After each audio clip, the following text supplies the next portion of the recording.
Press the Lord, जय मसीह की। मैं हूं सुनील और आप देख रहे हैं गॉस्पेल न्यूज। दोस्तों, मैं आज फिर से नए विषय के साथ उपस्थित हूं और आज का विषय है परिवार से जुड़ा हुआ है। पारिवारिक विषय को लेकर मैं आज उपस्थित हूं और आज का विषय है, क्या मसीह लोगों को शादी के बाद अपने माता पिता को छोड़ देना चाहिए? जी हाँ, क्या मसीह लोगों को शादी के बाद अपने माता पिता को छोड़ देना चाहिए? आज हम इसी विषय पे सीखने का प्रयास करेंगे और पवित्र बाइबल से इसको देखेंगे, इस बारे में बाइबल हमें क्या बताती है। क्योंकि साधारणतः देखा जाता है बहुत लोग शादी कर लेते हैं, उसके बाद कुछ दिन माता पिता के साथ रहते हैं, उसके बाद माता पिता को छोड़ देते हैं। तो आज हम इसी विषय पे बात करेंगे कि शादी के बाद क्या माता पिता को छोड़ देना चाहिए या उसको अपने साथ रखना चाहिए, या माता पिता को अलग रखना चाहिए, अपने साथ नहीं रखना चाहिए। इस बारे में बाइबल हमें क्या बताती है, इसको हम सीखने का प्रयास करेंगे। तो हम बाइबल को देखेंगे और बाइबल में वचनों को देखेंगे, वचन हमें क्या सिखाती है। सबसे पहला वचन हम देखेंगे उत्पत्ति अध्याय 2 वचन 24। मैं पढ़ रहा हूँ। यहाँ पर लिखा हुआ है, इस कारण पुरुष अपने माता पिता को छोड़कर अपनी पत्नी से मिला रहेगा और वे एक ही तन बने रहेंगे। जी हाँ, यहाँ पर बाइबल हमें बताती है अपने माता पिता को छोड़ देना है और पत्नी के साथ रहना है, इस प्रकार हमें बताती है। और दूसरे वचन हम देखेंगे मरकुस अध्याय 10 वचन 7 और 8। और यहाँ पर लिखा हुआ है, इस कारण मनुष्य अपने माता पिता से अलग होकर अपनी पत्नी के साथ रहेगा और वे एक तन होंगे, इसलिए वे अब दो नहीं एक तन है। जी हाँ, यहाँ पर भी माता पिता को छोड़ने का बात कहा गया है और पत्नी के साथ रहने का बात कहा गया है। और एक वचन हम देख लेते हैं और ये है इफिसियों अध्याय 5 वचन 31।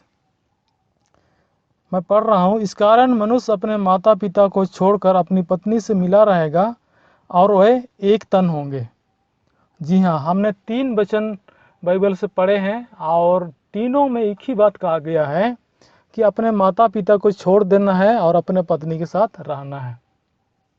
जी हाँ, माता पिता को छोड़ने का बात इसमें कहा गया है। तो हम लोग इसको समझने का प्रयास करेंगे, क्या सचमुच में शादी के बाद अपने माता पिता को छोड़ देना चाहिए, पत्नी के साथ रहना चाहिए? जी हाँ, बाइबल इस प्रकार नहीं बताती है, इसका कुछ अलग प्रसंग है। और बाइबल में हमने 3 वचन को पढ़ा, इसका मतलब ये है कि हम पत्नी को प्राथमिकता दें। पत्नी को प्राथमिकता दें। जब हम शादी नहीं किए हुए थे तो उस समय हम माता पिता के साथ रहते थे, क्योंकि माता पिता के अलावा कोई हमारा नज़दीकी वाला आदमी नहीं था। अगर हमारी शादी हो गई है तो जाहिर सी बात है पति पत्नी होंगे। शादी होने के बाद भी हम माता पिता को ही प्राथमिकता देते रहेंगे, उनको ही प्रेफरेंस देते रहेंगे। जो पत्नी है या पति है अपने को उपेक्षित महसूस करेंगे। और ऐसा ना हो करके बाइबल हमें बताती है कि हमको पत्नी के साथ मिल के रहना, उससे मिले रहना, माता पिता को छोड़ देना। छोड़ने का मतलब ये नहीं है कि आप उसको घर से निकाल देंगे या उसको अलग घर में रख लेंगे, ऐसा बात नहीं है। बाइबल ऐसे नहीं बताती है। उसको पहला स्थान ना दे करके पत्नी को पहला स्थान देने के लिए कहा गया है। और बाइबल में और भी देखेंगे तो हम समझ पाते हैं कि सबसे पहला स्थान तो यीशु मसीह को देना है, उसके बाद दूसरा स्थान किसी और को देना है। अगर हम इस संदर्भ में देखेंगे तो पहला स्थान यीशु मसीह को, दूसरा स्थान पति या पत्नी को और तीसरा स्थान अपने परिवार को देना है। बाइबल ये नहीं सिखाती है कि अपने परिवार को छोड़ देना है, अपने माता पिता को छोड़ देना है या परिवार से अलग हो जाना है, ऐसा बिल्कुल नहीं बताती है। तो कुछ मसीह लोग अपने माता पिता को छोड़ देते हैं शादी होने के बाद। कुछ बहन लोग शादी होने के बाद बोलती है कि हमें तुम्हारे माँ बाप के साथ नहीं रहना है, हमको अलग रखो, इस प्रकार का भी बोलती है। पता नहीं उनको कहाँ से ये विचार आता है, मेरी समझ में तो नहीं आती है। बाइबल तो इस प्रकार नहीं सिखाती है कि अपने माता पिता को छोड़ देना है। जो आपको छोटे से पाल करके बड़ा किया, आपको पढ़ाया लिखाया, आप उसको कैसे छोड़ सकते हैं? बाइबल ऐसे बिल्कुल नहीं कहती है। अगर आप बाइबल को गलत तरीके से समझ पा रहे हैं कि माता पिता को छोड़ देना है, वो अलग बात है, गलत बात है। बाइबल में इस प्रकार से नहीं कहा गया है कि अपने माता पिता को छोड़कर सिर्फ पत्नी से मिला रहना है। बाइबल में ये कहा गया है कि हम पत्नी को या पति को पहला स्थान दें। इस प्रकार माता पिता को बाद में हम स्थान दें, क्योंकि पत्नी या पति हम पर पूरा विश्वास करके हमारे साथ ज़िंदगी बिताने को तैयार हो गया, इसलिए हमको उसको प्रेफरेंस देना जरूरी है, उसको समय देना जरूरी है। इसलिए बाइबल में इस प्रकार से लिखा हुआ है। और जैसे ही हम शादी करते हैं, और जिससे भी शादी करते हैं, उससे हमारा आत्मा जुड़ा होता है, शरीर जुड़ा होता है। और इस योजना में, शादी के योजना में एक पुरुष और एक महिला ही होना है। ऐसा नहीं कि एक पुरुष दो शादी कर लिया है। परमेश्वर ने विवाह तथा पारिवारिक एकता को महत्वपूर्ण माना है। जो शादी का जो योजना है परमेश्वर की योजना है, और इसको परमेश्वर ने आशीषित भी किया। आशीष तब मिलेगा जब हम एक पुरुष और एक महिला का सिद्धांत को अपनाएंगे। परमेश्वर की योजना है कि जब हम एक बार शादी कर लेते हैं, उसके बाद व्यभिचार, तलाक, बहुविवाह, ये सब का कोई स्थान नहीं होना चाहिए। परमेश्वर इन बातों को समर्थन नहीं करते, इनका विरोध करते हैं। और एक वचन देखेंगे और ये समझने का प्रयास करेंगे कि माता पिता का क्या स्थान है हमारे जीवन में। बाइबल इस बारे में हमें क्या बताती है, हम देखेंगे। निर्गमन की पुस्तक अध्याय 20 वचन 12, यहाँ पर लिखा हुआ है, तू अपने पिता और अपनी माता का आदर करना, जिससे जो देश तेरा परमेश्वर यहोवा तुझे देता है, उसमें तू बहुत दिन तक रहने पाए। जी हाँ, यहाँ पर बाइबल हमें बताती है कि हमें अपनी माता और पिता अर्थात अपने पेरेंट्स का आदर करना है, और ऐसे करने से हम बहुत दिन तक जीवित रहेंगे। अगर पहले जो वचन हमने पढ़ा, इसमें अगर माता पिता को अपने साथ नहीं रखना है, उसको छोड़ने का बात होता, तो परमेश्वर ये 10 आज्ञा में ये बात को मेंशन नहीं करता कि अपने माता पिता का आदर करना। अगर हम उस प्रकार से समझते हैं, अगर माता पिता को अपने साथ नहीं रखना है, छोड़ देना, इस प्रकार का अगर हम अर्थ निकालते हैं, तो ये जो वचन हमको मिला है ये नहीं मिलता। इसलिए यहाँ पर हमने पढ़ा निर्गमन की पुस्तक में, माता पिता का आदर करना है और उसको अपने साथ रखना है, अपने परिवार में रखना है, उसको कहीं अलग नहीं करना है। अगर हम ऐसा करते हैं तो हम एक प्रकार से पाप करते, क्योंकि ये जो वचन हमने पढ़ा ये 10 आज्ञा के अंतर्गत आता है। 10 आज्ञा में एक आज्ञा ये भी दिया हुआ है।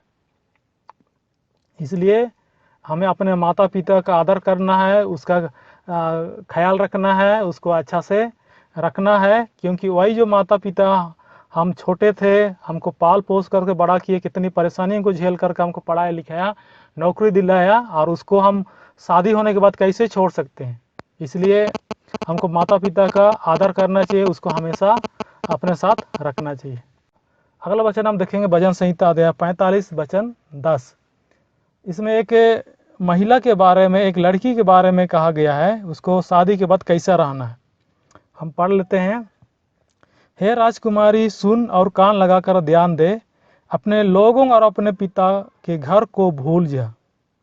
जी हाँ, यहाँ पर स्पष्ट बाइबल हमें बताती है कि राजकुमारी जो शादी कर रही है उसको राजकुमारी करके संबोधित किया गया है, और ये कहा गया अपने लोगों और अपने पिता के घर को भूल जाए। जी हाँ, अपने लोगों बोलने से हम समझ लेंगे कि उसके माता पिता का घर। जो भारत में साधारणतः लड़कियां शादी करके लड़के के घर जाती है, पुरुष के घर जाती है, तो अपने लोग बोलने से लड़की के अपने माता पिता, उसके भाई, उन सब के बारे में कहा गया है, अपने लोगों और अपने पिता घर को भूल जा। इस प्रकार से अब इसका क्या मतलब है? इसका मतलब ये नहीं है कि आप अपने पिता को भूल जाओ, अपने घर वालों को भूल जाओ, ऐसा नहीं है। बाइबल हमें ऐसे इसलिए बताती है क्योंकि एक लड़की का जो पारिवारिक स्थिति है, उसका आर्थिक स्थिति है, सामाजिक स्थिति है, उसका रहन सहन का स्तर पति के रहन सहन का स्तर से अलग हो सकता है। आर्थिक स्थिति भी अलग हो सकती है, पारिवारिक रहन सहन का स्तर भी अलग हो सकता है। तो अगर मान लीजिए समझने के लिए पत्नी ऊंचे घर की है, ऊंचे समाज की है, और पति थोड़ा नीचे समाज का है, या जिसको बोलते हैं लोअर क्लास का है। अगर पत्नी बोलेगी हमारे घर में तो ऐसा होता है, वैसा होता है, हमारे घर में ये है वो है, यहाँ पर ये नहीं है, यहाँ पर यू नहीं है, यहाँ पर ये नहीं है, यहाँ पर वो नहीं है, इस प्रकार का अगर कुछ बोलती है तो पति के लिए दुख के कारण बनता है। और अगर इस प्रकार का ज़्यादा विवाद होते जाएगा तो बाद में तलाक की स्थिति भी आ जाती है। इसलिए ये जो वचन है ये एक महिला के लिए है, लड़की के लिए है। उसको पति के घर में अपने को एडजस्ट करना है, अपने को ढाल लेना है कि पति के घर में जो भी चीज़ उपलब्ध है उसी से उसको काम चला लेना है। मैं संतोष करने नहीं बोल रहा हूँ, क्योंकि हम मेहनत करके अपना जो आर्थिक स्थिति है उसको हम आगे बढ़ा सकते हैं, डेवलप कर सकते हैं, बहुत कुछ ज़रूरत की सुविधाओं को हम उपलब्ध करा सकते हैं। इसलिए मैं संतोष करने की बात नहीं बोल रहा हूँ।